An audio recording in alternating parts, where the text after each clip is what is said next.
Welcome to the latest episode of 5 on the Floor on the 5 Reasons Sports Network. Thanks for joining us on your favorite podcast app. We're on Spotify, Google Podcasts, Apple Podcasts, Red Circle. Also, the 5 Reasons YouTube channel. Make sure you hit like, subscribe, and turn the notifications on. Also, check out Off the Floor. That's our special subscriber feed. Get text from the hosts of 5 on the Floor directly to your phone. Bypass Twitter, X, or whatever it's called these days.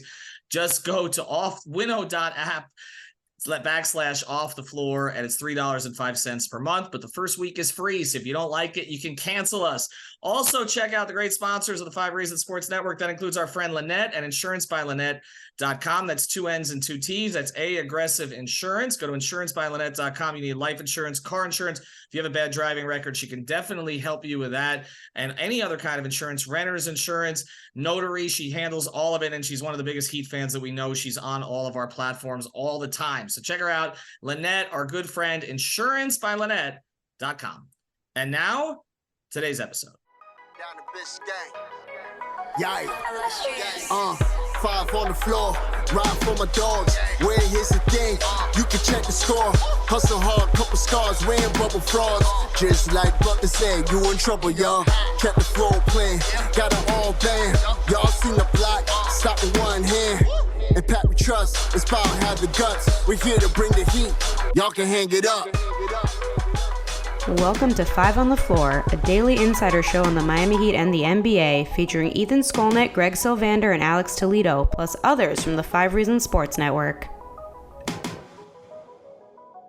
All right, welcome back to 5 on the Floor. Here's today's floor plan. I got Greg Sylvander. You can follow him at Greg Sylvander. And we've got the coach, you know, as Tony Fiorentino. He's been hosting these camps the entire summer. We'll talk to him about that. But today specifically, we're going to talk about Dwayne Wade. We are kicking off 5 days of thank you, D. Wade. Of course, Dwayne is getting inducted into the Hall of Fame, the Basketball Hall of Fame in Springfield over the weekend. He will be the last speaker that's been announced. That is appropriate. It's a great class. You got Pau Gasol, you got Tony Parker, you've got others, Dirk Nowitzki, but Dwayne is the closer. We know that, especially that should be the case. And when you got Nowitzki going in, we got to remind people of that from 06, that Dwayne was the closer. So he's going to be closing on Saturday night. And we'll have coverage of that for you as well. But again, we're going to cover this the entire week. Today, we are going to focus on the beginning. We're going to focus on the drafting of Dwayne Wade out of Marquette. We've got Tony Fiorentino here to do this all the way through the playoffs and Dwayne's breakout when he actually not only helped win a first-round series, but helped the Heat push Indiana in the second round. Tony, first, thanks for joining us. Sure. How's it going, Ethan? Good. Tell us a little bit before we get to Dwayne. Tell us about what you've been up to this summer. Well, we just finished 7 weeks of camp. The last 2 at Slam. Slam's a great facility to have a camp. Anybody who's been over there know it's on the 7th floor, the 2 gyms. And we had Jay Rich was there, and Jaime Jaquez. I had to learn how to pronounce his name. He's first-round draft pick from UCLA. Ethan's. I was going to say your name, but Michael Lissack does a great job of getting us Heat players once every week, and they come, they take pictures, they give autographs, they say a few words of wisdom to the kids, so the kids get the full package the whole week. No, it's great to hear, and obviously both those guys were anxiously awaited. I know Jay Rich particularly excited to be back after being away. Yes. I was a member of many a Tony Fiorentino Miami Heat camp. I was there and got my picture taken with Kurt Thomas, Keith Askins, Khalid Reeves. I was back there. I was at There you go. What happened to you then? Yeah, you survived, though. This is true. He survived. So Tony's been running these camps, obviously, for a long time. We appreciate you joining us today. We want to start from the beginning. I'll give you my vantage point of Dwayne being drafted and kind of the lead up to it. I want to get your vantage point because the Heat were coming off a 2002-2003 season that was kind of a rebuild, a little bit frustrating. Caron Butler had been drafted number 10, and he was a breakout rookie. He slipped to the Heat. They didn't expect to get him. He had a terrific season for them, but it was clear they needed a lot. You know, they were coming out of kind of the Zoe era. Then they had a lot of sort of veteran guys who were there 2001, 2002, then the rebuild with Caron. And then they pick 5th. And I remember the last day of the regular season, the previous season, they were in Toronto, and I actually wrote a column that Heat PR wasn't so happy with because because I wrote that you really want to lose this game. Like, I mean, because if you lost the game, you had a better chance of picking fourth. And then you had a shot at maybe Chris Bosh, who, you know, we talked about LeBron was going to go first. We knew that. Darko looked like he might go second. Carmelo ended up going third. And that Bosh was kind of the consensus number 4 pick. Well, the Heat ended up winning that game in Toronto. They slipped to 5th. And so then there were more questions, Tony, like what were they going to do with that pick? And I just remember the mocks. Some had Kaman there. Some had Heinrich there. Some had others there. TJ Ford. TJ Ford, too, who ended up going to Milwaukee. Dwayne was mostly mocked number 9 to Chicago or somewhere around there. I'll just ask you this. Did you have any inkling before that draft that Dwayne was going to end up being the guy? Well, you know, obviously I didn't know anything about what was going on behind the scenes. That's Pat Riley's gig. But I remember calling Eric Reed on the morning of the draft. After reading all the articles and going through everything, I said to Eric, Eric, it sounds like the guy we should draft is Dwayne Wade because he seems like the best player at that spot. I know we need a point guard. I know we need a center, but I got a feeling we're going to get Dwayne Wade. I don't know why I came up with that. It just sometimes you're right, sometimes you're wrong. And then, as you said, you know, the Heat go for the best player at 5. And I tell the story sometimes in camp about how you always play to win. And you just brought it up. In Toronto, the Heat won the game in overtime. Skip DeMalou had a pretty good game that night, as I remember. And the Heat win that game in Toronto, which means they don't get another ball, you know, ping pong, but they don't get ping pong. So they get the 5th pick, as you mentioned. Now, if they had gotten the 4th pick, they probably would have taken the 6'11" guy, Bosh. They probably wouldn't have taken Wade. It would have filled a lot of holes for them. And so you always play to win. And I remember when a rookie comes to a team like the Heat, the coaches and everybody are very apprehensive. They don't give a guy a lot of credit very early because he might be doing real well in the workouts, in the practice court before they go to the training camp. But you take that with a grain of salt a little bit because he's got to take it to another level when the practices begin. Then another level when the season begins, especially when you're playing against guys like Allen Iverson and those guys. And I remember how much the coaching staff, when I was talking to a few of the guys, how high the praise was on this rookie, which was very unusual for them at that point in time to be giving him such kudos. And then we got to see him play. And from day one, you could see his athleticism. You could see how hard he played. And the other story I tell a lot of camp, he wasn't a very good shooter coming out of Marquette. He didn't get the extension on his jump shot. You know, you get the lift from your legs, you get the extension, the follow through. So Coach Spoelstra went into the practice court when he was an assistant at that time, after Dwayne came back from the 04 Olympics in Athens. And they worked the whole month of September working on his jump shot. And look, after that, he became a Hall of Fame player. Unbelievable story. Tony, thank you again for joining the show.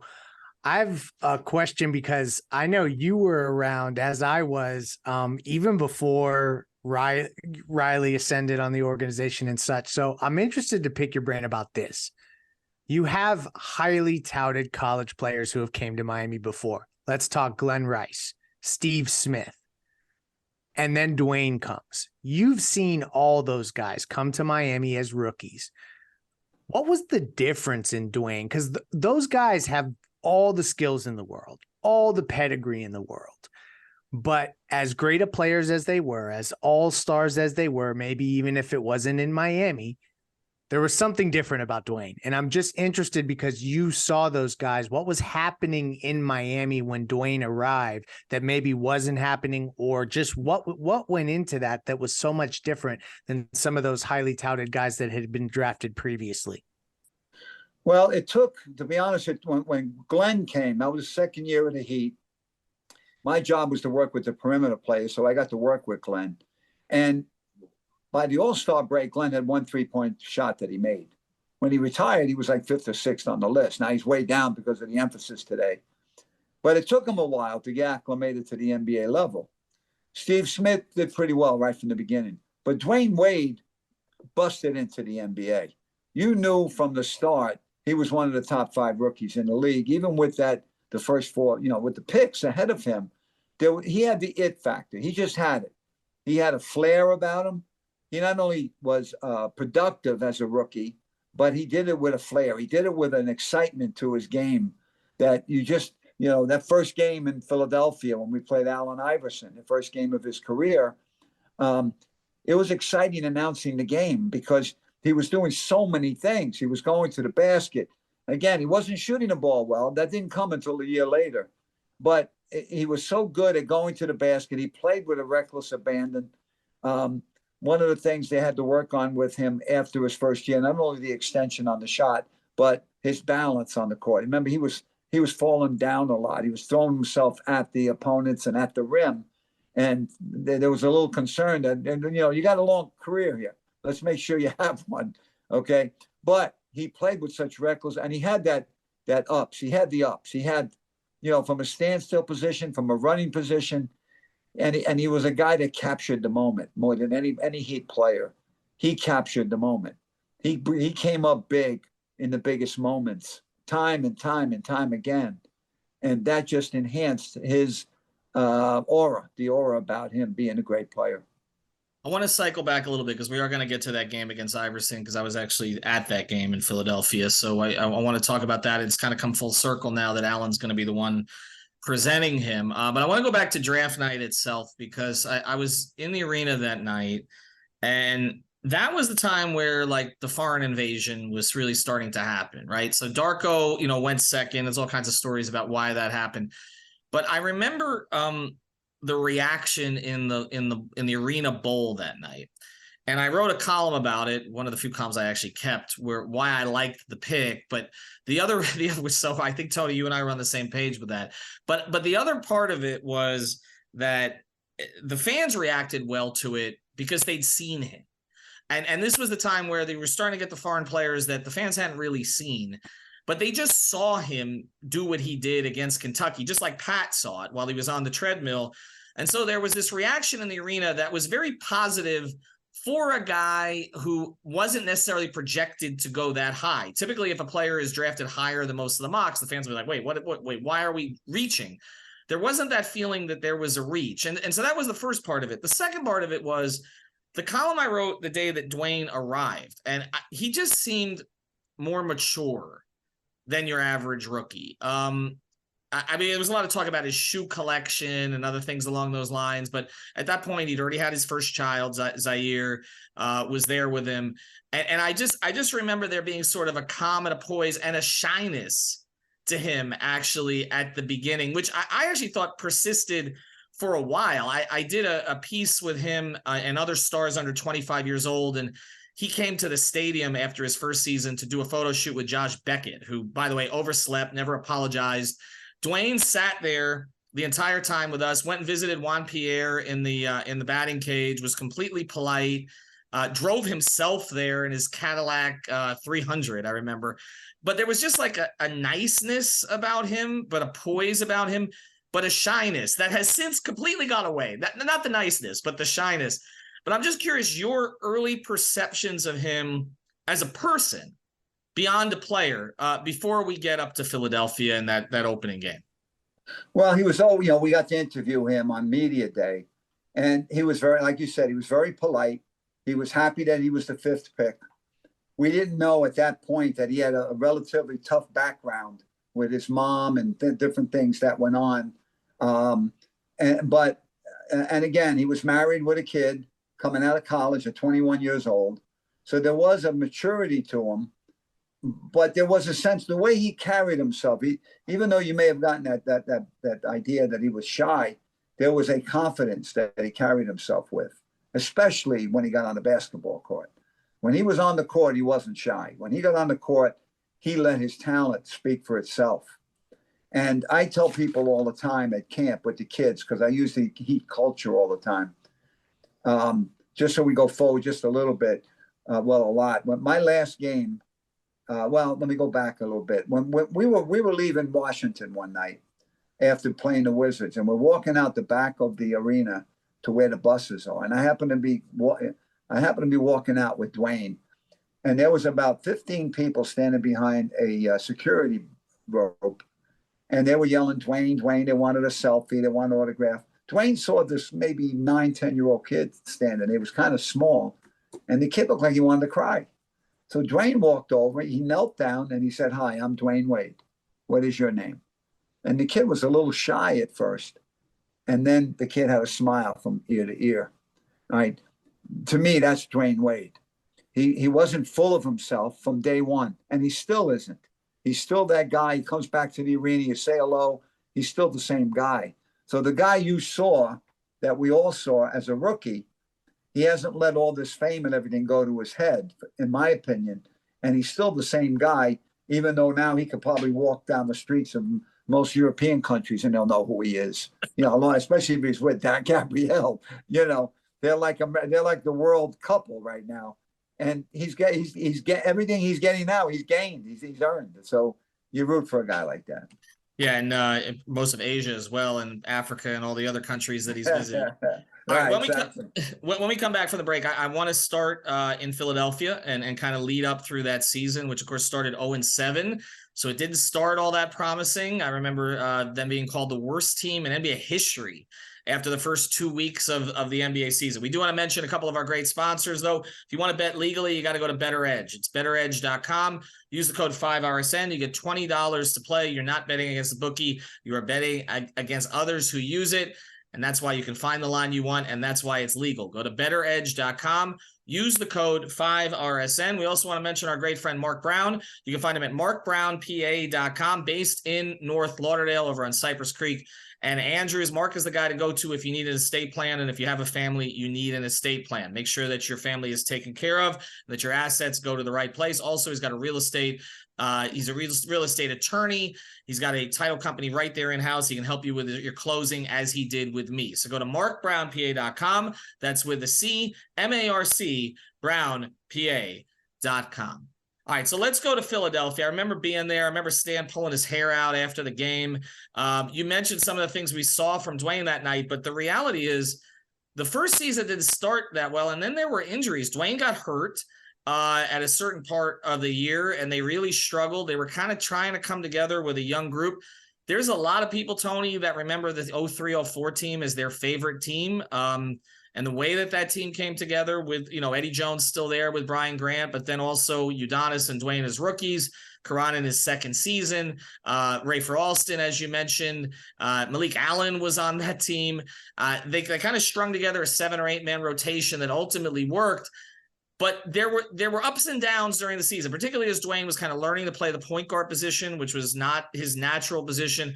Can you go through that year a little bit prior to the Heat kind of making that run to 42-40 and getting to a seed? I believe it was a 5 seed, actually, that they got to 4 or 5 seed, where they ended up, playing New Orleans 4 seed. They ended up playing New Orleans in the first round. Seed. 4 seed. Yeah. In fact, they wound up, they one of the few teams in NBA history. The league's 77 years old, and the Heat is one of the few teams. There may be 1 or 2 other teams that did this. The Heat had below 500 record in March, and had home court advantage in the playoffs with the 4th seed. Very few teams have done that in NBA history. But you're right. They started out 0-7. It was something like 7-15. And a couple of things that I remember, give Stan Van Gundy a lot of credit. Here he is, first-year coach. He's got a young team. He did not cut corners. He didn't try to get wins without and deviate from the development program that he had. He stuck with the program. I give him a lot of credit for that. And he stuck with the rookie. Dwayne Wade, as you mentioned, was cast in the wrong role at that point because it was necessary. He was a point guard. We know he played 2 most of the rest of his career. One of the best 2 guards to ever play the game. But there was all a learning curve for them. And it took a while for them to come together. Iverson in that game played a good game. Dwayne scored about 18 points. And he had a good first game. And as the year progressed, I think one of the reasons why people liked that team is because there were young guys that shined, especially Dwayne. Dwayne showed that he was one of the top 5 rookies in the league, because some people may have thought he went a little too high when he went at 5, as you mentioned earlier. And so they came together. They started to understand their roles. And then at the end of the season, they wound up playing New Orleans, who was in the Eastern Conference at the time. And the first game, it's a tie game. The Heat takes the ball out, and Eric Reed says to me on the air, "What do you think?" And I said, "Well, they'll probably go to this guy, that guy, this guy." And all of a sudden, Dwayne Wade has the ball. And he's dribbling, and he dukes his guy. He takes a little jumper from the foul line, a little over a second left, and makes the jumper. And I had the only call maybe I had in 15 years after Eric made the call. Stan Van Gundy went to the rookie, and he delivered. And so it was just it was a magic moment, and it was an omen for what was to come. Such an epic moment. And then for him to cap off that run with that dunk, I feel like the two moments we remember is that call, that play where he took Baron Davis into the lane. And then in the next round, when they pushed Indiana, which I don't think most people thought that they could. I mean, weren't they 42-40 at the 4 seed? Like, yeah. The more I think about that as we're talking, that's unreal. But back to where I was heading is that dunk on Jermaine O'Neal, I felt like was a big exclamation point in introducing Dwayne Wade on highlight reels. And so I guess I would say this in terms of the most exciting plays that rookie year. Is there one, because you got to watch every single one of those games up close? So maybe something that a fan in that rookie year may not remember because we're just thinking of the biggest highlights. Is there one that jumps out for you personally that first year that you watched Dwayne that maybe doesn't get enough love today? Well, the one we mentioned about making that jumper, the game-winning basket in the first game, and the Heat went on and won the series in 7 games. And then the dunk you're talking about over Jermaine O'Neal. I mean, a rookie, it's what I was saying earlier. He had the confidence when he was playing, and he wasn't just, getting his feel for the league. Hey, look, guys, I'm here, okay? And the confidence probably started when he got that triple-double against Kentucky and Marquette rode his, back to the finals, the Final Four. And so I think that carried over into his NBA career. And you could see as the season went on, you could see his stature on the team started to grow. There were some guys there that had been in the league a little bit, Lamar Odom and guys like that. And they saw this rookie just come alive and take over games and played with such reckless abandon, but he was successful. He was effective and do it with flair. So I think the two that we mentioned is what stands out to me. Yeah, and I should have mentioned Lamar earlier because he was a huge factor for that team that season. And honestly, a lot of things don't happen for the Heat without Lamar, without the offer sheet that's made to Elton Brand, the match, and then the offer sheet to Lamar, Lamar taking it. And of course, Lamar was the piece that ended up getting traded for Shaq. I want to go, the crazy thing about that New Orleans series is everybody remembers, obviously, and of course, I remember your call. And then, I have a photo here at my place where, I'm sitting there watching the ball go through the basket from the baseline. So that's when we used to get the good seats at the game. So I certainly remember that game. But I also remember one game I missed in that series was I was actually up at a reunion at my college in Baltimore watching on TV as Dwayne made a big 3 in that series at the end. Also, in the corner. So it wasn't just that one game. He was emerging as this kind of clutch player, which is why some people were frustrated when he wasn't on the court at the end of the Indiana series, but we won't focus on that too much. I just think when you look at that Pacers series, that was a really good team. I mean, that was the team that ended up, getting broken up mostly because of the malice in the palace and all that, but it had Artest, it had O'Neal, it had Reggie, even though he was late stage Reggie. That was a really good team. And Dwayne did sort of announce himself in that series. So I want to just go real quick to the next part of it, because the most important thing about that season, as it turned out, was that not only did guys like Lamar Odom notice, but Shaq noticed. Like Shaq noticed, and that was why Shaq wanted to come to Miami. Like, he's like, okay, I'll go to Miami when he became available, but you're not trading Dwayne for me. I want to play with Dwayne. And I feel like as you look at significant moments in NBA history, the fact that team made that run precipitated Shaq's arrival, which ultimately helped lead to a championship, even if not the first season, although I still think that team was actually in some ways was playing better than the team in 05-06, but it ultimately led to a title. So I think that's why people look back at that season, Tony, and they're like, okay, that mattered. Like that was a pivot point for this franchise. No, there's no doubt. It's like today, there's players that want to play with certain players. I think you're right about that. Shaq noticed Wade, even gave him the nickname Flash. And I was reading an article today by Ira that Gary Payton noticed.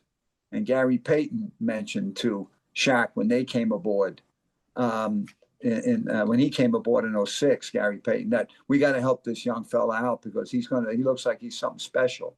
And not so many words that we're talking about it. And Shaq did come here. That team was very exciting. They were very young. They captured the imagination not only of Miami fans but of other players in the league and the league itself. And they were a jump shot away from forcing that game, that series, into the 7th game in Indiana. The Heat lost it 2 in Indiana, came home and won the 2 in Miami, lost game 5 in Indiana. And then they were a jump shot. I think it was Skip the Malou who took the 3 that missed the 3. It didn't have a chance, but that's how close they were to sending that series back to the 7th game in Indiana. So it was exciting. All right. So I want to close here, and we always appreciate Tony's time. And I know the fans appreciate him coming on. Is there one other memory that comes to mind? As you're going to be watching this, I know you're going to be there on Saturday. Is there one other memory that kind of comes to mind as this thing comes full circle?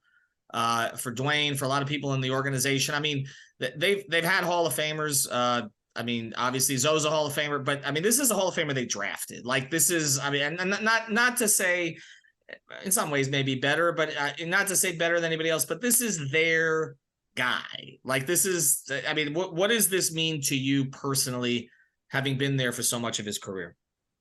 Well, obviously it was very exciting. I got to announce maybe 1,000 of his games over the years. Just something new every night. Who would have thought these people that have grew up here, who would have ever thought that somebody in basketball would raise to the level of the excitement and to the level of adoration that he got, to the level of a Dan Marino, a football player, football's king there. And here you got a guy that's grabbing the imagination of all sports fans. 2 things I remember. One was one of my favorite shots that Dwayne Wade made. I'm from New York. And we know how, what's the polite way to put it? How New York fans think everything evolves around them in Madison Square Garden. And I the Mecca. I just loved it when he made that jump shot at the buzzer. And I said something on the air. I was polite about it. I said, how do you quiet 20,000 New York fans, sports fans? Have Dwayne Wade shoot the ball at the buzzer. And he ran down the other end and he's going like this to the celebrities sitting down here. The guy from The Sopranos was there, and there was a couple of other guys sitting there. And the other thing was when my last game announcing in the arena, the last regular season game, I went to my car after the game and I parked where the players park, P1, and there was a package there, a little bag. So I took it home and opened it. I thought it was from a friend.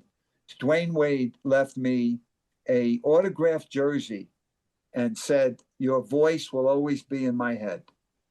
And he signed it. And then he gave me a card with a gift certificate in it to a local hotel. And he put another sentiment in it, and Gabrielle wrote a sentiment. I mean, how does it get better than that? Wow. I mean, and I'm wearing, I put this ring on for you guys, the championship ring from 06. There's no way we'd have this ring today if Dwayne Wade wasn't the great player that he is, but he also is the great person that everybody thinks he is. Not all professionals are like that. And Ethan knows, he's been around him a lot. He's just outstanding in everything. And I love the guy. Tony, can you flash that ring up at the camera one more time? Yeah, that's right. Check that out, man. Beautiful. Takes up got that onyx in the background. Pretty cool, man. We waited 18 years for that. And 06 was just special. He's throwing the ball up. That's the other moment, you know, in Dallas, we were all there. He throws the ball up, and, you know, he averaged like 39 points a game after we got blown out in the first two. And one of the greatest performances in the history of the NBA Finals. How can you not love the guy? 34.7 for the entire finals. And you're right, one of the great performances ever. I remember the night he came and Pat Riley introduced him, I called it the innocent beginning. And that in a lot of ways it was, and there was a lot of stuff that he went through over the course of his career. The late years were not easy. The big 3 years for him were not easy. He went through a lot of struggle. He did commercials about how many times he fell down and got up. But that first year, we knew we had something. I think in this market, we knew we had something, but I don't know that we knew we had a Hall of Famer. And so that's going to make this weekend pretty cool. Tony, always pretty cool for you to come on. Greg, we appreciate you joining as well. We'll have more episodes as the week comes on. We got Norris Cole coming on later in the week to talk about the big 3 years. Our guy George Sedano is going to jump on here with us to talk about the 04 through 06. Got a special guest for the end years, the last dance years too. I think I finalized that one today. But T, we always appreciate it. Thanks, Coach. You got it, guys. It's always a pleasure, and keep up the good work. Thanks, Tony. Thank you for listening to the Five on the Floor on the Five Regional Sports Network.